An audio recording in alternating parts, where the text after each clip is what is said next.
Janshakti news, निर्भीड व निपक्ष बातम्यांचं खुलं व्यासपीठ।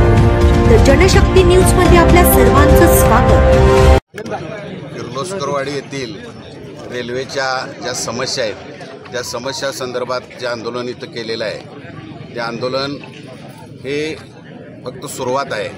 याचा परिणाम फार अगदी गंभीर होईल, कारण रेल्वे प्रशासनानं जी कामं केलेली आहेत ती कामं चुकीच्या पद्धतीने चाललेली आहेत। त्यात दुरुस्ती केली पाहिजे। कुठलंही काम थांबवायचं नाही, परंतु ती दुरुस्ती करूनच झालं पाहिजे। स्कायवॉक मंजूर असून कॉलेजचा त्यांनी आत्तापर्यंत तिथं काही केलेलं नाही, आणि स्कायवॉक मंजूर आहे म्हणून अंडरग्राऊंडचं ब्रिजचं काम त्यांनी थांबवलेलं होतं। त्यांना आपण सांगितलं, नंतर त्यांनी अंडरग्राऊंडचं काम चालू केलं। ते काम आत्ता जे चालू आहे ते अगदी लहान प्रमाणात चालू आहे, परंतु ते प्रमाण योग्य करून लोकांना ये जा करण्याची सुविधा करावी। आणि ज्या ठिकाणी उड्डाणपूल झालेला आहे त्याच्या अलीकडं पलीकडं दोन्ही ठिकाणी असा रस्ता झालेला आहे की तिथं त्या रस्त्यावरनं उड्डाणपुलावर जाणं फार अवघड आहे किंवा उतरणंही अवघड आहे। या तिन्ही गोष्टीचा विचार रेल्वे प्रशासनानं करावा। त्याचबरोबर कुंडलच्या अंडरपूल ग्राउंड जे आहे म्हणजे दुदोंडीचं, तिथं एक 200 मीटर नागराळीकडे जाणारा रस्ता जर केला तर तिथलाही रस्ता तो चांगला होईल। रेल्वेच्या इतक्या अडचणी आहेत, त्यांनी लोकांना भरपाई दिलेली नाही आणि ती भरपाई दिली पाहिजे। रेल्वे वेळेत सुटाव्या काय सुटाव्या हा प्रश्न पुढचा आहे। एसट्या किती याव्या तिथं पण हा रेल्वेचा जो प्रश्न आहे हा अत्यंत गंभीरतेनं झाला पाहिजे। या ठिकाणी जे रेल्वेचं फाटक आहे आत्ता, हे फाटक दिवसातनं एक 8 तास बंद असते। मग 8 तास बंद असल्यावर तर लोकांचं वेळ किती जातो काय होतं, या सगळ्यांचा विचार करून प्रशासनानं ताबडतोब ते अंडरग्राऊंडचं काम पूर्ण करावं आणि कॉलेजचं स्कायवॉक आहे ते ताबडतोब पूर्ण करावं आणि ज्या उड्डाणपुलाच्या त्रुटी आहेत त्या दूर कराव्यात, एवढी अपेक्षा व्यक्त करण्यासाठी आम्ही या ठिकाणी बहुसंख्येनं आलो आहे। आता परिसरातील बहुसंख्य लोकांनी या ठिकाणी येऊन तुम्हाला आंदोलनाची दिशा दाखवलेली आहे। हा फक्त इशारा आहे, कारण हे काही थांबलेलं नाही आणि याचा परिणाम फार गंभीर होईल। आणि ज्यावेळा ते उग्र आंदोलन होईल त्यावेळेला शासनाला सुद्धा ते फार जड जाईल आणि त्याची वेळ किंवा वाट शासनानं पाहू नये एवढीच अपेक्षा। रेल्वे प्रशासनाच्या मनमानी विरोधात आज या ठिकाणी आमचे मार्गदर्शक आदरणीय जे.के. बापू जाधव व आंदोलक अख्तर पीरजादे यांच्या मार्गदर्शनाखाली जे आंदोलन चालू आहे त्यांना रणसंग्राम सोशल फाउंडेशन कुंडल यांच्या वतीने जाहीर पाठिंबा दिलेला आहे। या आंदोलनाला जर उपस्थित असणारे आंदोलक आणि लोक पाहिले, विद्यार्थी पाहिले तर खरं तर रेल्वे प्रशासनाला ह्या सहवेदना समजून आल्या पाहिजेत। जे काही रेल्वे प्रशासनानं मनमानी केलेली आहे, ज्या ठिकाणी सोयी सुविधा पाहिजेत, जे कामं झाली पाहिजेत ती कामं वेळेत करावी, यासाठी हे आंदोलन आहे। खरं तर आंदोलन करायची आम्हाला कोणाला हौस नाही, परंतु रेल्वे प्रशासनानं जी काही चुकीची कामं केलेली आहेत त्याबद्दल ही भूमिका घेण्यात आलेली आहे। त्वरित यावरती उपाययोजना करावी, नाहीतर येणाऱ्या काळात जे.के. बापू आणि अख्तर पीरजादे यांच्या विचारानुसार येणाऱ्या काळात उग्र आंदोलन केलं जाईल, एवढी या ठिकाणी भूमिका व्यक्त करतो आणि थांबतो।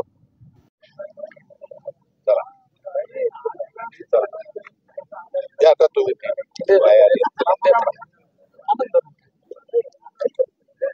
26 जून रोजी 1 दिवसाचं माझं लाक्षणिक उपोषण राजश्री शाहू महाराज जयंतीनिमित्त झालं। 13 जूनला मी जिल्हाधिकारी अशोक काकडे साहेबांच्याकडं मागण्यांचं निवेदन दिलेलं होतं आणि मागण्या जर पूर्ण झाल्या नाही त्याचं लक्ष वेधण्यासाठी मी 26 जूनला 1 दिवसाचं उपोषण केलं।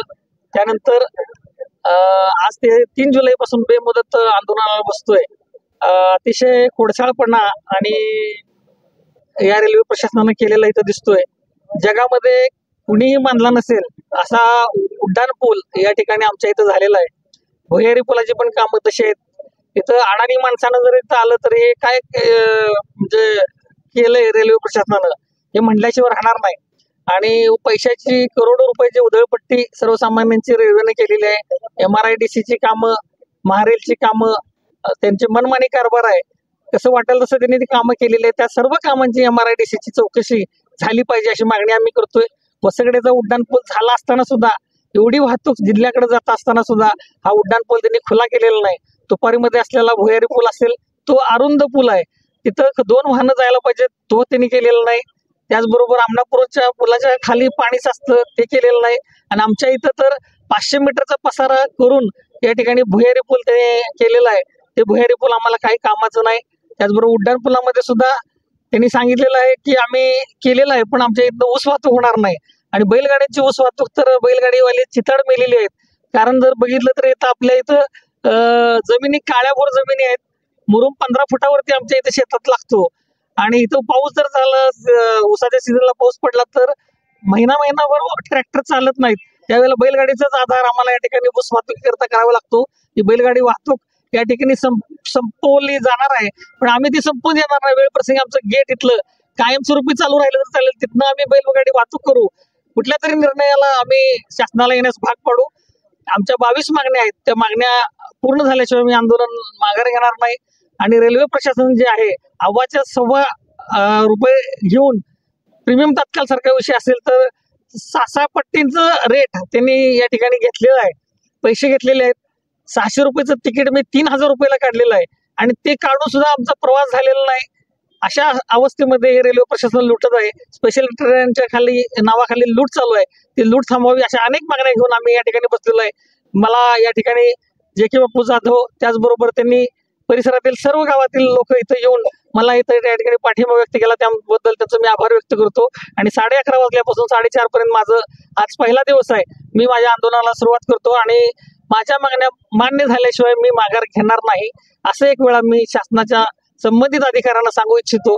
त्याचा संसदेमध्ये सुद्धा ह्याचे विषय खासदारांनी मांडावेत. आमचे खासदार जे आहेत ते खरोखरच हरहुन्नरी आहेत, विषय मांडण्यात पटाईत आहेत.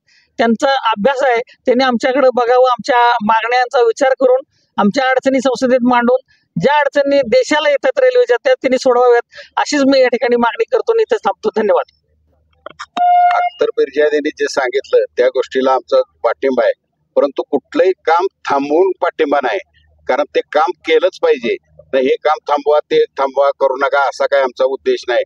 काम लवकरात लवकर व्हावं आणि ते निकोप व्हावं अशी अपेक्षा आहेत. स्काय ओव्हर जर झाला नाही तर कॉलेजच्या लोकांना किती त्रास होतो त्याचं द्योतक आता इथं 2000 लोक म्हणजे मुलं शाळा शिकतात. अगदी 5वी पासून M.Com MSc पर्यंत इथं शिक्षण दिलं जातं. अशा पद्धतीने इथल्या लोकांची गैरसोय फार होते. आणि अंडरग्राऊंडचा जो पूल आहे तो जर नाही झाला तर हे आंदोलन फार तीव्र होणार आहे. आणि उड्डाण पुलाच्या ज्या समस्या आहेत त्या ताबडतोब सोडविल्या पाहिजेत. कारण त्या जर नाही सोडविल्या तर ते उड्डाण पूल होऊन सुद्धा न झाल्यासारखं आहे. आणि शासन याची गंभीर दखल घेईल एवढी अपेक्षा व्यक्त करतो.